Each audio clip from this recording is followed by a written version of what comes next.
Hi everyone, my name is Georgia and I work at the Swedish Institute with the Study in Sweden team. Today I'm going to be joined by two students who are going to tell you a little bit about their experiences studying global health related programs in Sweden and what it's like to be an international student here in general. So should we meet our students?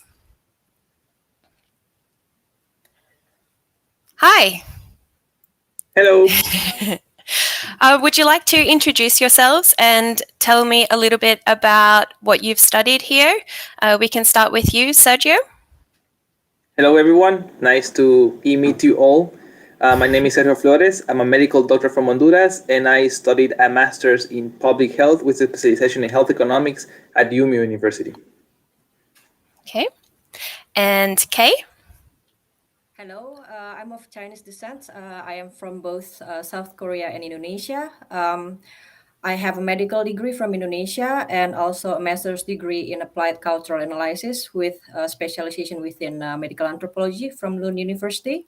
And now at SLU, I'm studying for a second master's degree in outdoor environments for health and well-being. Okay, that's exciting because we've got several universities covered, several different programs, different backgrounds. It's going to be a good talk, I think. So I guess my first question to you both is, what made you consider studying in Sweden in the first place? Would you like to start, Kay? My answer is quite short. Love. Because I was living in South Korea for good at that time. And then I started to consider taking a master's degree in one of the European countries. So I was considering the UK and the Netherlands. But then I got a girlfriend, and she's from Sweden. So, and then of course, I had to also consider Sweden. And that's how I ended up to be in Sweden. Okay. Yeah. What about you, Sergio?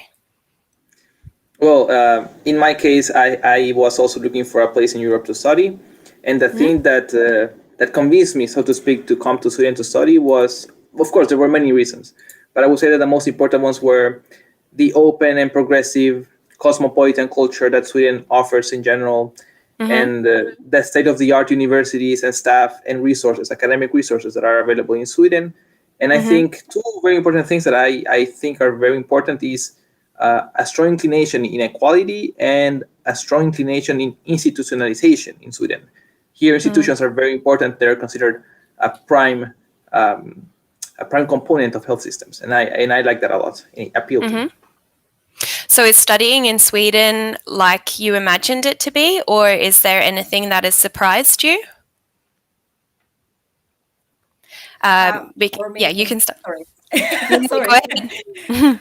For me, well, there are some things that are like as I expected before. Like for example, the expensive living fee, because for example, with 10,000 Indonesian rupiah, Yeah. which equal to 7 Swedish kronor, you can already buy a full meal. Yeah. And in Korea, like for example, 3,000 Korean won, which equals to 23 Swedish kronor, you can also buy a full meal. But in here, no, it costs like way too much, around 100 kronor maybe.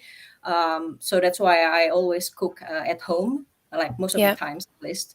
But there are also things that I was not expecting, so to say, like human rights, for example, in terms of ethnic minority and sexual orientation, like in my case, because, for example, I'm one of the survivors of an ethnic cleansing or genocide in Indonesia, because Chinese is an ethnic minority there.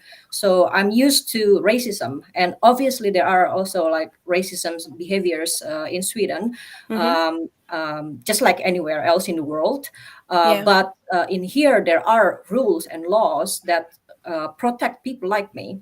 And also regarding sexual orientation, like in Indonesia, people like me can be stoned to death or sent to jail or rehab center to fix your sexual orientation, you know. But here, there are like rules and laws to protect people like me. So Of course, Yeah. I already like read some kind of information about human rights in Sweden, and Mm-hmm. from the news, it seems like, oh, it's like heaven. But when I'm here, that's when I could actually feel, oh, okay, this is really this is where I can finally be myself, and Yeah. not be worried about like someone might harm me or something like that. Okay. Yeah. Oh, thank you. That's a great answer. And what about you, Sergio? Does living in Sweden meet your expectations? Overall, yes, and I would say in some things it even surpassed them. Of course, as Kay said, I also read about it, and I was okay. It has beautiful nature and the northern Mm, lights and so forth. And this is absolutely true. If you come here, you'll see that nature is a big part of Swedish lifestyle in general. But I would yeah. say that if something really surprised me, I think the most shocking thing the first time I was here was how really cashless Sweden is compared Uh-huh. to the rest of the world. It's incredible. You don't use cash here, and I brought dollars with me on the first day to buy the things, and even I was like, "What? Keep them to yourself." So here, really, it's completely cashless. You Oh, can haven't seen a bill months here in Sweden. So that was yeah. That's true. shocking to me. And when I travel to other countries like Germany or France or anything, it's the opposite. It's still very cash based. So this Mm. is very striking to me.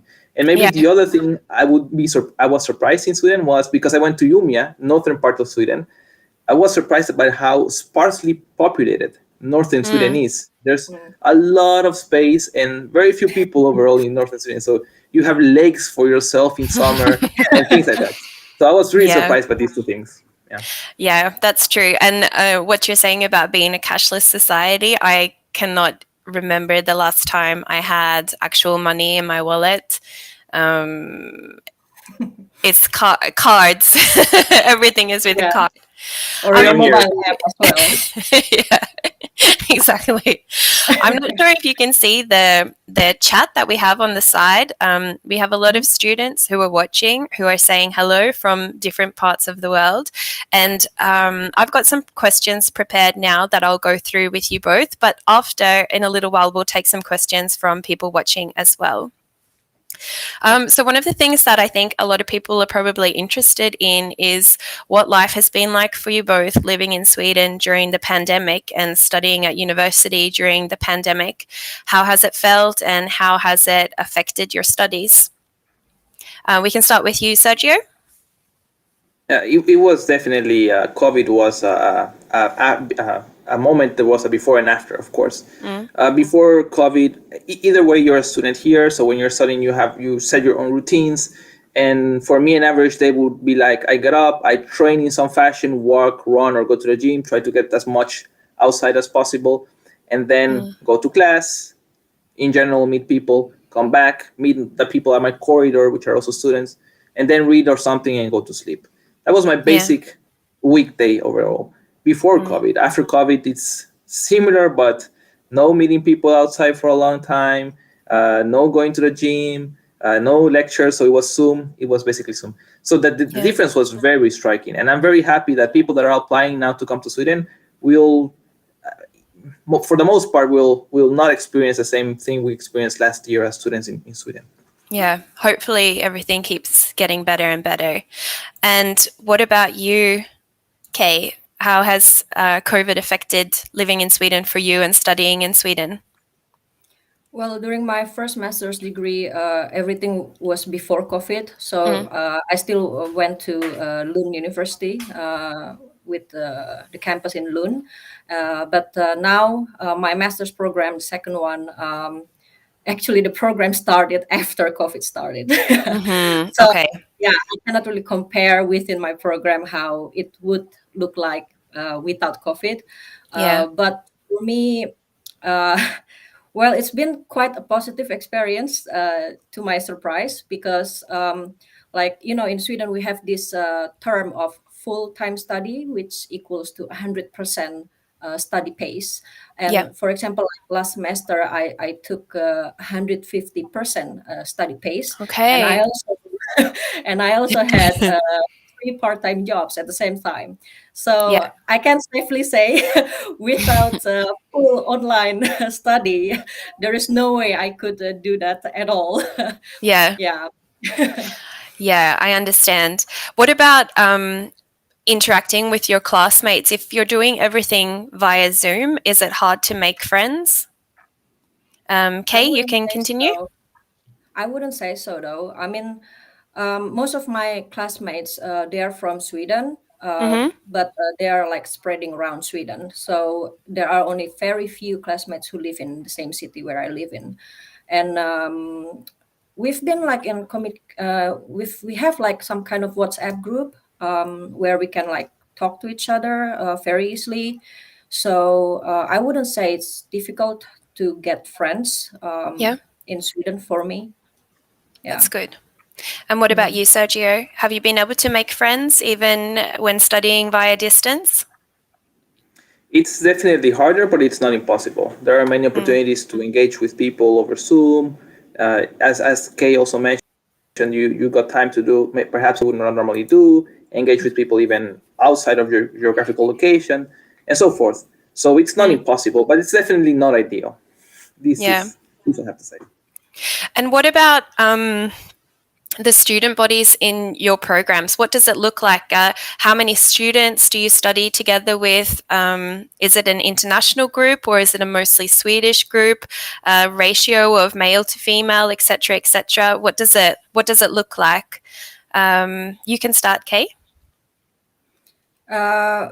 When I studied at Lund University, it was pretty much international. I would say maybe half of the student was Swedish, and half it's international students. Yeah. And right now at SLU, I would say mostly Swedish because my program actually started as a program that was taught in Swedish. And then they developed it to be an international program.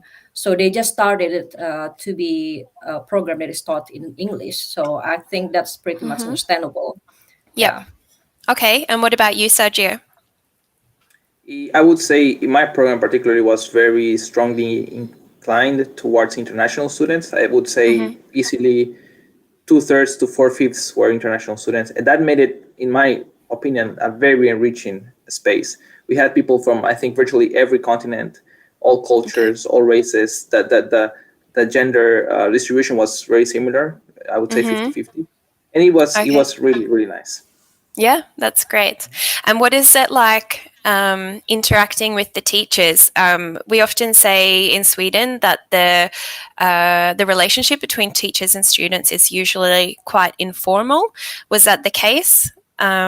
What do you say, Sergio? Definitely, the hierarchy here in Sweden is not vertical but more horizontal, and so you don't have to call people professor or doctor. They just prefer you to call them by their name, and there's not a very strict dress code for them either. So it feels very very relaxed, not to be confused with informal, but relaxed and very very friendly. So it makes the whole ambient nice, friendly, and helpful, and really easy to learn. That's good to know. And what do you say, Kay? It's totally true. I mean, like, because I came from both Indonesia and South Korea, and the difference is so significant because, like, for example, in Indonesia, when I was in medical school, I had to address all of my teachers like doctor or professor, because they are all medical doctors technically. And also in Korea, I had to address all of my professor like with extreme polite and very honorific speech, and I had to even bow down to them 90-degree. But in here, it's different. how it is. And then in here, you just address all the teachers with their first name. So that's very interesting. It was shocking to me in the beginning. So it was a little bit of an adjustment. Yes, in the beginning, because I'm already used to like respecting people with high title and all those kind of I understand. One of the questions that students often ask us when we're talking about studying in Sweden is how intensively you have to study, how much time you have on campus, how much time you have studying on your own, and whether there's time for extracurricular activities or working out at the gym, part-time jobs, this kind of thing. So, Sergio, what would an average day look like for you when you were studying? So I would say what you just mentioned is very true in the sense that the program is very different to many other countries. Here you Yeah. take one course at a time, it seems, and then you Mm-hmm. focus on that completely. Whereas in other countries, like from where I come from, you usually take 3, 4 courses at the same time.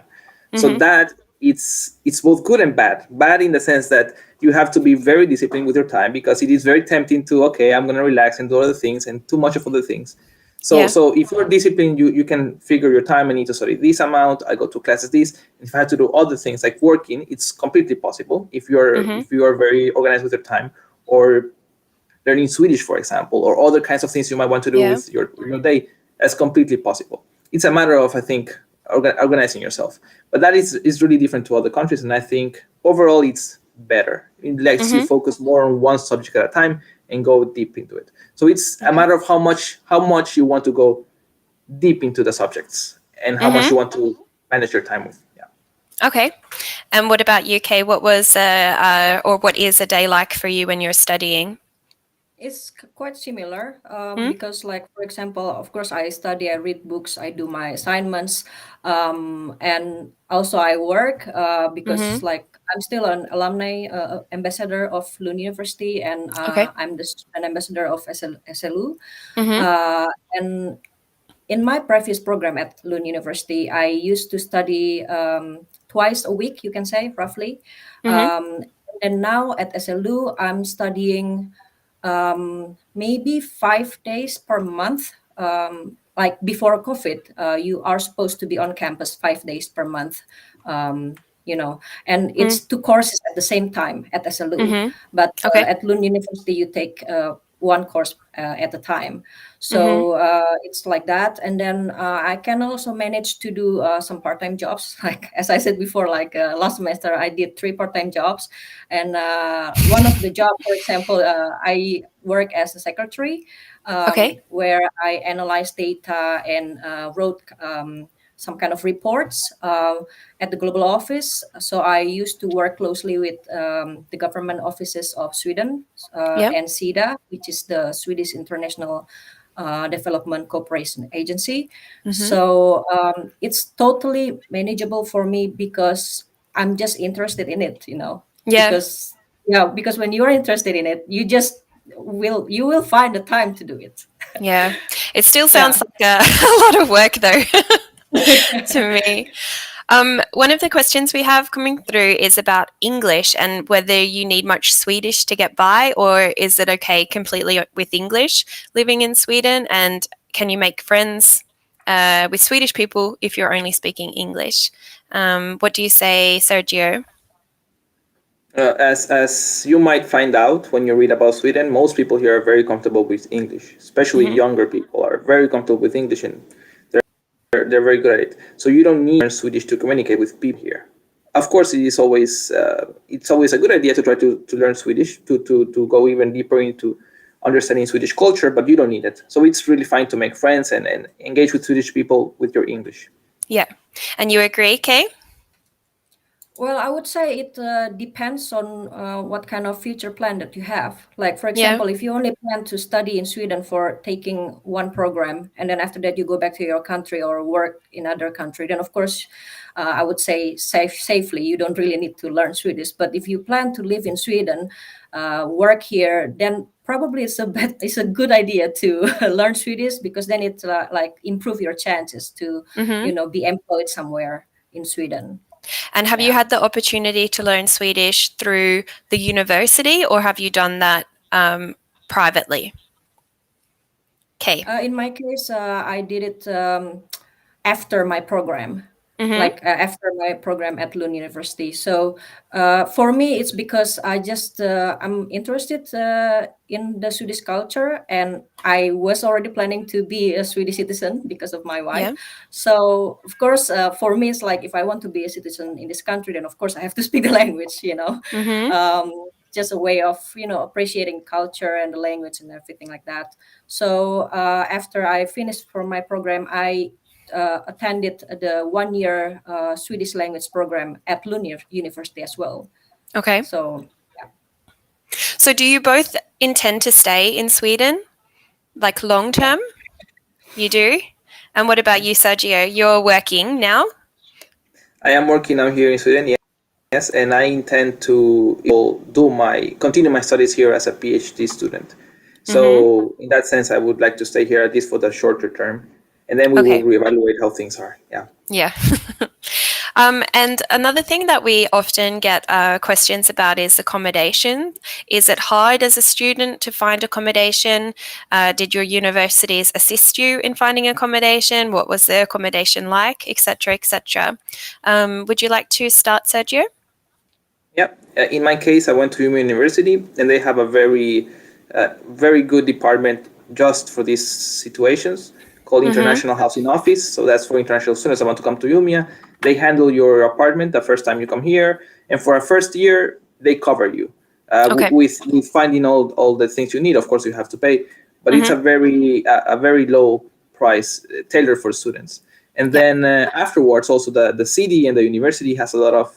I mean, the city is catered. It's a student university city, so there are many services and many companies that are catered towards students, and so there are many options you can, of course, look for student accommodations. So overall, the university helps you when you arrive here, and then afterwards, when you stop working with IHO, then you can by yourself easily find accommodation in Okay.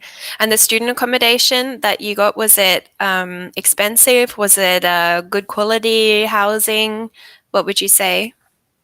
I think it has everything you need as a student, and the price is for a student. It's fine. Yeah. It's okay, yeah.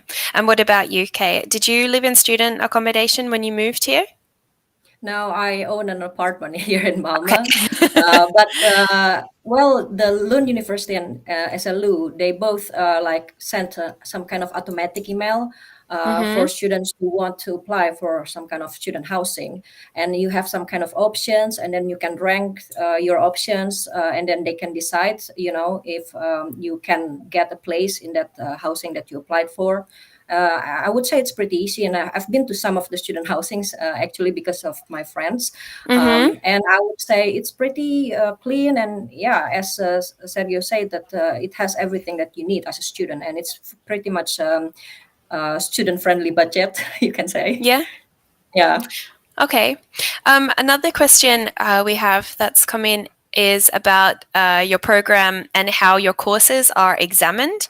Is it tests on campus? Is it take-home tests? Is it assignments? Is it lab work? What's it been like for you? What do you say, Sergio? Yeah, in my program, there was a mix of evaluations. So for some courses, you had one exam to evaluate your course. In another ones, you had home exercises that you would work over several days and then present it, and then they would evaluate you based on that. But mostly, yeah, it's a mix. But I would say most of the time it's an exam. Yeah. Okay. And did you have any group work? I know that's quite popular in Sweden. Yes, a lot of them. Yeah. Yeah. Which is an advantage, I think. Yeah, you enjoyed it? Yeah. Good. Yeah. And what about UK? It's quite similar to Sergio's program. Both at Lund University and SLU, we had like different kind of group projects and individual projects. There are some courses that's only about individual projects and just individual assignments, but most of the courses are with group works. Yeah, to some extent, I guess, because sometimes the group work can be just like a 1 day project, but sometimes it can be also like a long-term project, like 6 months or something like that. So Yeah. And do you have much contact with the industry within your programs? Do you do a practic, what do you say, an internship, anything like that? Okay. during the my first master's program, yes, at Lund University, we had like 1 semester some kind of internship. So I was a research fellow or consultant at the research center in Sweden about active and healthy aging. But for my current program at SLU, there is no internship actually. So No? yeah. Okay. And what about you, Sergio? In my program, there's no direct contact with industry, so to speak, but the department has organized, for example, a monthly conference, a small conference, lunch talks, for example, with Yeah. academics or with people that worked with a commune, for example. And so there would be people that were engaged in real life with public health, and they would talk to us about it. And also, you have, for example, the chance to work on your master's thesis with a company if you wanted, or an organization, if you were able to connect. Okay. Yeah. Okay. What do you think about Swedish weather? It must be very different to where you're both from. Sergio, what do you say? The weather, exactly. You're up in the north of Sweden, so you must have experienced a pretty brutal winter, I would say. What do you think about it? I had never seen snow in my life, so I got a lot of it in Umeå, a lot of snow. For me, the weather is, I like the weather in Sweden. Maybe it's not that common to hear, but I like it. There's 4 seasons, very, very defined between each other. I think it's very beautiful. You see the whole display of nature like on a fashion runway with all the colors. It's really nice. Plus, it's really interesting. And you experience winter, which has its own advantages. You can do winter sports. You see northern lights. You have long nights. So it's a once in a lifetime experience. So you've seen the northern lights up there? Oh, I saw them several times in Umeå. Yeah. Wow. It's really, really nice. Yeah. And is it already getting dark? It is. It is getting dark. What do you think of the weather, Kay? Is it difficult? No, I actually love it, which is also quite weird because I have all of this Swedish family and friends. They say it like, "Are you crazy? How come you love this weather? Because it's cold and dark and gloomy and all those kind of things." And I'm like, "Well, hello, dark life, my old friend." Because for me as well, as Sergio said, because I grew up in a tropical country, so there was no 4 seasons. So for me, it's like snow is like an exotic experience for me. Yeah. So I really love winter. Yeah.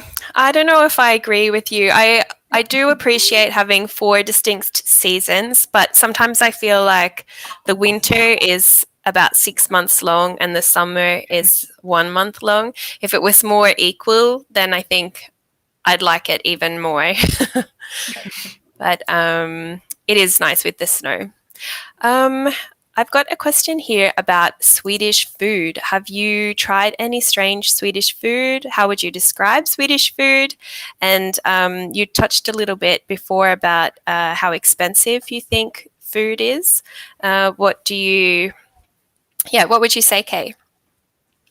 Well, I love Swedish foods. Okay. Yeah, I mean, I eat it like almost, from time to time, like most of the times here.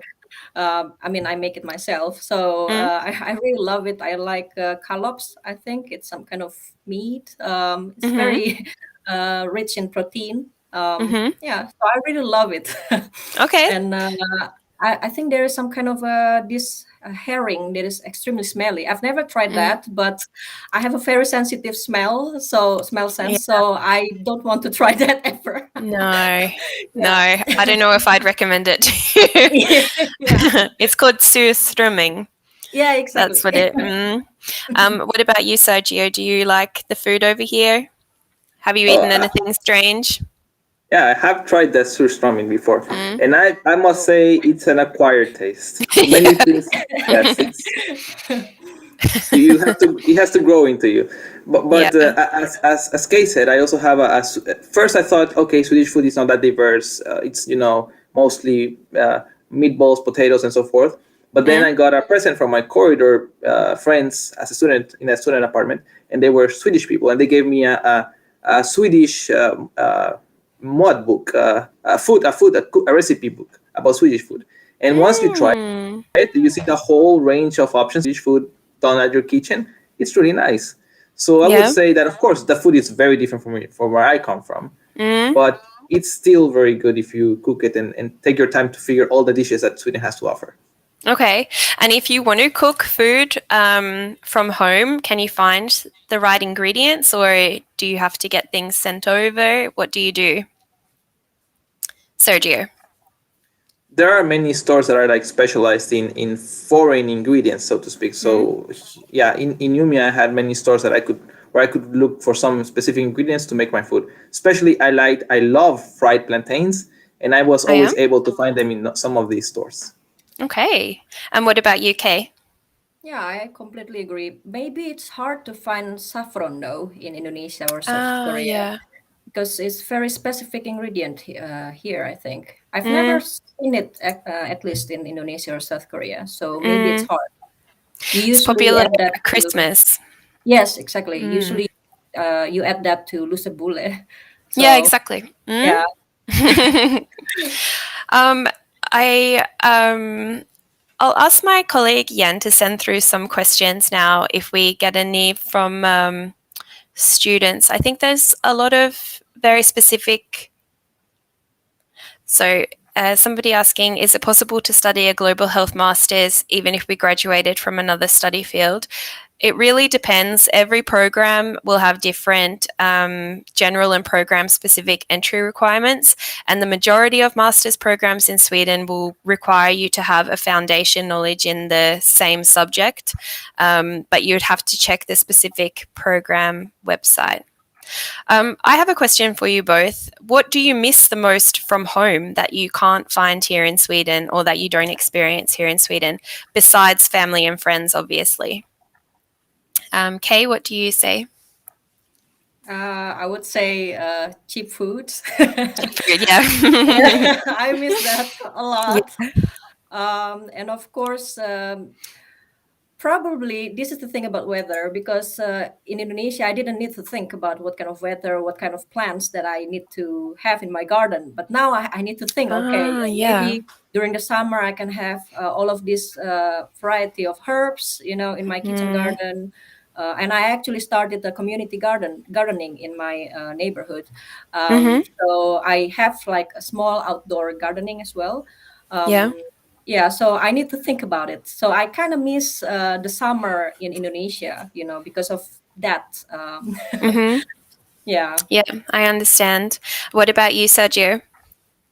I would say two things. One is the food, definitely. I cannot get all the things I need to make my food here. Every Mm, little thing. And you know how people make their food at home, it's a bit different, the yeah. flavor. So that's what I miss the most. And I would say the other thing I would miss the most is just spontaneous conversations with strangers on the street. It's Yeah. very common. It's very common in my culture. You just say, hello, how are you? And you can start a small Yeah. 1, 2, 3 minute conversation. And that's not really a thing you do here. No. So that's, I would say, what I would miss as well. But do you think that Swedish people meet the stereotype of being kind of closed off and difficult to get to know? Me? Sergio, yep. Yeah. I would say the first contact is that easy. You need there needs to be like a social reason to reach out to people sometimes. But once you cross that first contact, I think Swedish people are really nice and they are good friends. Yeah. And what about you, Kay? Yeah, I would say the same. I mean, I've never had really any problems to start conversation here. But then Mm, again, maybe it depends on your personality as well. Because, for example, I don't need like thousands of friends. But, as long as I just have like one or two that are like loyal, honest, and love me for who I mm, am, then, I don't mind about it. But some mm-hmm. people need like a bigger or A lot larger more. group. So, well, it kind of matters for them. So I think Yeah. it depends. Yeah. Yeah. And what kind of activities do you do outside of working hours, outside of your studies? Is there anything that you've discovered that you enjoy over here that you were not able to do at home? Sergio? I would say hiking is the most Mm. go-to experience. I do mostly in Sweden that I didn't do back home. There's trails and woods almost everywhere. If not within the city, which is really common, very Yeah. close to the outskirts of the city. So it is Mm. really easy to put some headphones, or not even headphones, because you can enjoy the birds and the nature and just run or walk in nature or hike. It's really really Yeah. nice. I can imagine in Umeå that there's a lot of beautiful nature to discover up that way. There is, Yeah. yes. Yeah. And what about you, Kay? Well, as I mentioned before, gardening. Ah, Yeah. yeah. And well, I also start cooking actually intensively after I came here because it's Mm-hmm. expensive. to eat outside. So I usually cook Indonesian, Korean, or Chinese dishes, sometimes also Swedish dishes. Mm-hmm. I also compose some songs. I'm a registered composer in Sweden, so it's just for Oh, yeah, wow. yeah. And before COVID, I actually train martial arts. So I do jujutsu. I have an orange belt, and I used to have a black belt in pencaksilat, which is Indonesian traditional martial arts. So yeah, Okay. but now Okay. COVID, I just like walk or bike around my home. Yeah. I've seen a very good question from audience member here. What are the advantages and disadvantages in studying in Sweden compared to other Scandinavian countries? Maybe you don't know as much about other Scandinavian countries, but other countries in general, maybe. What do you think, Kay? Well, maybe I can compare a bit to Denmark because actually during my first master's program at Lund University, it was some kind of a collaboration with the University of Copenhagen. So Mm-hmm. during my first year, I had lectures in Copenhagen. So I would say that it's pretty similar to Sweden. Yep. There is no like formalities or something like that. You address your teacher with their first names, and because maybe it's because the same like similar Nordic countries, so there's not so much differences, But maybe it was quite difficult for me during the first time to find my way with the public transportation in Denmark. It was so Ah, yeah. confusing. It was so confusing.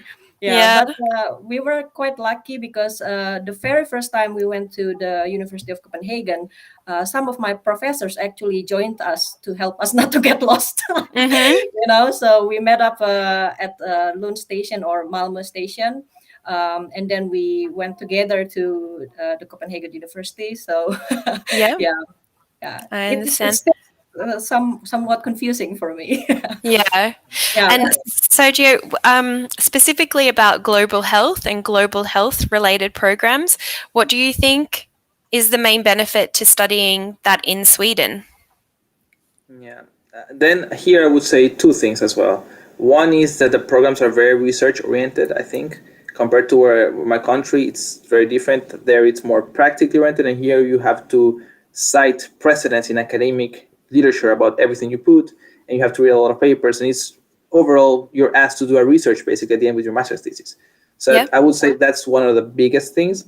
And the other is that overall there's a very, very strong, at least in the UMIA department, there was a very strong inclination, as I said before, towards equality. Everything was, Mm, I'm a health economist, so we work with health system efficiency and other things like that, but yep. everything has to first go through an equality lens before economics or before performance. And that is, to me, very interesting and something I will never forget. Yeah. That's a really Can I good add a answer. little bit there? Of course. Yeah, because now it reminds me how much open to new ideas here in Sweden. I think because in Mm, Indonesia and South Korea, it's not so much. You are not really encouraged to have like breakthrough ideas or some kind of innovations or something like that. But here, you are like strongly encouraged to do that. If you have some kind of ideas, your professors will definitely like help you and guide you towards those ideas and make it like implementable, so that's one of the, I would say, best things about studying in Sweden. yeah. Well, that's a really good answer too. Um, a lot of the students who are watching this are considering applying to the programs that you're studying or related programs. How did you navigate the application process in Sweden? Because it's quite different, I think, to a lot of other countries. Did you find it difficult? Did you find it simple? Did you apply to lots of programs when you applied, or was it just the ones that you were admitted to? Sergio, how did you find it? Yeah, in general, it's not that simple, but it's, I think, fundamentally not much more difficult than other processes. Mm, I think the instructions on the websites and all the forums are very helpful, very clear. And yeah. the way you have to approach application processes in this, as in everywhere, is be very systematized and very careful with what you have to do write your steps down, write the dates, the deadlines, and so forth. And if you do that, it should be fine. Yeah. Yeah, and also for the other question, yes, you have the option to, I think, add up to 4 programs, I believe. Uh, Exactly. yes, before you have to choose one, or they choose you. So Mm. you have time, and you have the luxury to choose and read every program and see which one fits better to you. Yeah. And what about UK? Did you find the application process easy or difficult? It was very easy, very clear, very structured for me Okay. because That's good to hear. because there are some kind of like key dates, and there is also like the specific requirements as well. So the only thing you need to do is just to make sure that you follow everything. Yeah. For me, it's like in Indonesia and South Korea, it's not a centralized system. So Mm. you apply to each university, to each program. So it was also more different for me in Indonesia because of the medical major. So we had Yeah. like separate kind of exams only for the medical program itself. So it was more complicated, I would say. But in here, you just apply for to that university admission website, and you can choose 4 programs maximum. And in my case, during both my applications, I applied for 4 programs just to improve my chances to get accepted Yeah. into one. But I did end up getting my first option. Yeah. Mm. That's great. And did you apply for scholarships as well? Oh yes, because Yeah. without scholarship, without a full scholarship, there's no way I could further educate myself, and that was that was the thing actually. Because as I mentioned earlier, I applied for universities in the UK, the Netherlands, and in Sweden, Mm-hmm. and at that time, I actually got notifications first from the UK and the Netherlands. That Okay. I got some offers, so I was really stressed out when will Mm. this come out from Sweden, the answer notification. And then when I got it, so of course I just had to choose Sweden because of my wife. So it's just Yeah. it was some kind of you just have to do that for me. Yeah. Yeah. And did you apply for a scholarship as well, Sergio? I did. I studied under the Swedish Institute Scholarship for Global Professionals. I believe that's the name of Yes. the scholarship, and it's a very good scholarship. It covers everything you need, and I would encourage people that if you want to study in Sweden, as Kay said, it's really hard for you to have the funds yourself to be able to come and study here in Sweden. So I would Mhm. encourage you to look for this kind of help. It's very easy. You can also check it out in the websites and Facebook and stuff, and then you just apply through it. And I'm very happy that I was able to get one. Yeah, that's great. So you sort of answered my final question that I have for you, which is, do you recommend studying your program, studying in Sweden, and do you have any tips for the students who are interested in applying? What words of advice do you have, Sergio? I would say do it. Mm? I also had the chance to also go to other countries at the time, and I had to make a decision, and I chose Sweden based on a number of factors, and I don't regret it at all. So I would suggest people to come to Sweden and do it. Tips for the application: take it very seriously, like a job, and put forward the passion and the reasons you want to come to Sweden. And I think if you do this, do that process in a very organized way, and show your passion in the process, then I think you have very high chances to come here. So that Mm-hmm. would be my tip. And Kay, what about you? I have 5 tips. So first one, well, Sweden is very strict about rules, so you have to make sure that you follow every step in the instructions. Deadlines, requirements, all those kind of documents. Mm, And tips number 2, be you, be yourself, because just stop comparing yourself with other applicants. Just don't do that to yourself because you are mm, unique. There is only one you in the whole world. And tips number 3, have some backup plans because I understand that some people are really desperate to get a scholarship, as I did, mm. but that will not work out for everyone. So please find some kind of backup plans for that. Yep. And tips number 4, never give up, because remember, every time you fail, you are also one step closer to your dream. So give credit to yourself because you are brave enough to keep moving forward. And last but not least, live out your life, because I'm sure I'm not the only woman who have been told my whole life not to further educate myself just because of my gender. It is hurtful when everybody around you, like the government, the community, or even worse, like your close one, your parents, your family, your friends, say that you are not supposed to further educate yourself just because you're a woman. But if this is what you want in life, just do it, as Sergio said before, not to prove to them that they are wrong, or you just want to prove it to them that you can do it, but because you only live once, and this is your life, so you should do this, if you really want Yeah. it. Okay, Yeah. thank you so much.